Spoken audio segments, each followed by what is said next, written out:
Gracias, señor presidente. Quiero dar también la bienvenida y las gracias por participar hoy aquí y, por supuesto, por participar activamente en la redacción de esta ley a los miembros del Gobierno, de la Consejería de Políticas Sociales. Una renta para la vida. Yo no puedo pensar una mejor manera de acabar un año, de acabar un periodo legislativo, que aprobando leyes tan importantes como hemos aprobado hoy. Una para cuidar nuestro planeta, que al final es defender la vida, y esta para defender la vida digna, que es la vida que merece la pena vivir. Eso es lo que aprobamos hoy. Y celebramos el consenso, claro que sí. Debemos celebrar el consenso que hemos alcanzado todas las fuerzas parlamentarias. Un consenso que diría que hace historia, porque no siempre fue así. No siempre este Parlamento estuvo de acuerdo en aprobar una renta ciudadana. Ya en el año 2019 nuestro grupo parlamentario, mi compañero Luis, traía una iniciativa legislativa en esa línea y se le dijo no, porque había incertidumbre, dijeron, incertidumbre económica. La verdad que no se me ocurre un momento de la historia de la humanidad más reciente de más incertidumbre que el que hemos vivido estos 2 últimos años. Una pandemia mundial, una erupción volcánica. Miro al presidente porque la verdad que no le envidio nada. Y mire que yo estoy acostumbrada a bregar en terrenos duros. Una pandemia, una erupción volcánica, la crisis turística que pasamos anterior. Bueno, ya por último hasta nos caen meteoritos que afortunadamente no pasa nada. Pero bueno, que hemos vivido periodos, ahora vivimos una crisis inflacionista, es decir, todas las justificaciones para dilatar en el tiempo la aprobación de esta renta, o digámoslo claro, todas las justificaciones o las excusas para dilatar esta renta. Y sin embargo, tenemos el mejor gobierno para el peor momento. Estoy convencida de esto.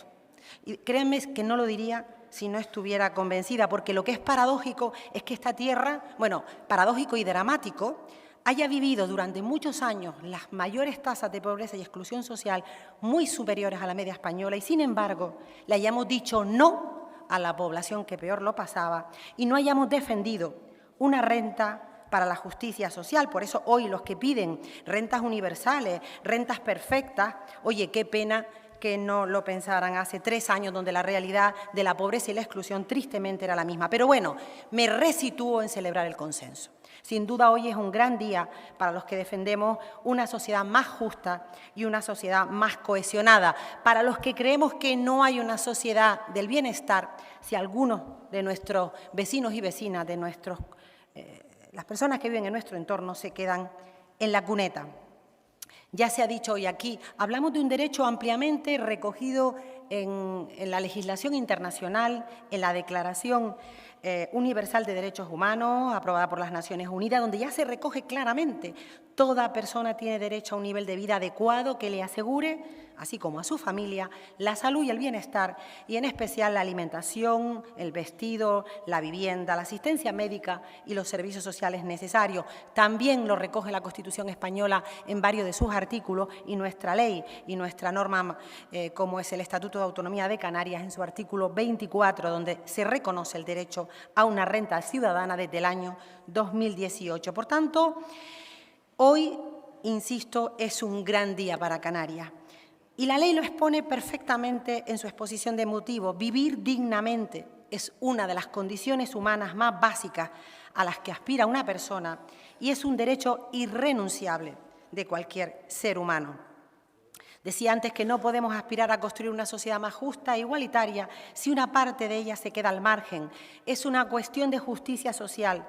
Pero, si me da tiempo, quiero compartir un argumento a favor de la renta para aquellos que no lo ven como una cuestión de justicia social, porque además miden el bienestar en parámetros economicistas.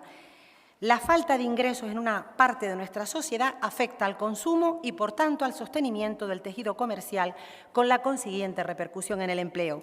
Hay estudios, uno, por ejemplo, realizado por el estudio de investigación por la Fundación de Información e Investigación Social de San Sebastián, que estudia el impacto y el retorno económico de las rentas de inclusión social y que apuntan a que todos los estudios españoles como internacionales evidencian que las rentas de inclusión social tienen un impacto positivo en los niveles de consumo y en el empleo.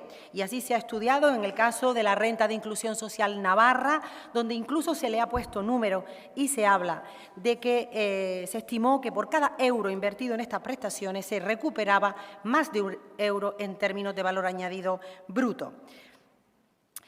No es verdad que esta renta, que esta ley mejore ligeramente la prestación canaria de inserción, señora Valido. Usted sabe que no es así.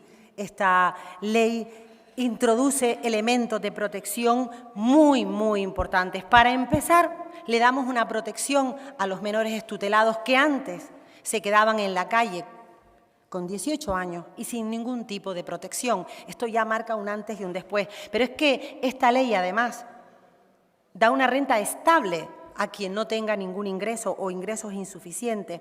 Pero además es una ley que va a proteger a los pensionistas no contributivos, muchos de ellos mujeres que viven solas, que apenas con 400 euros no pueden vivir. Por tanto, seamos justos con nosotros mismos, con lo que aprobamos hoy, y digamos que esta es una gran ley.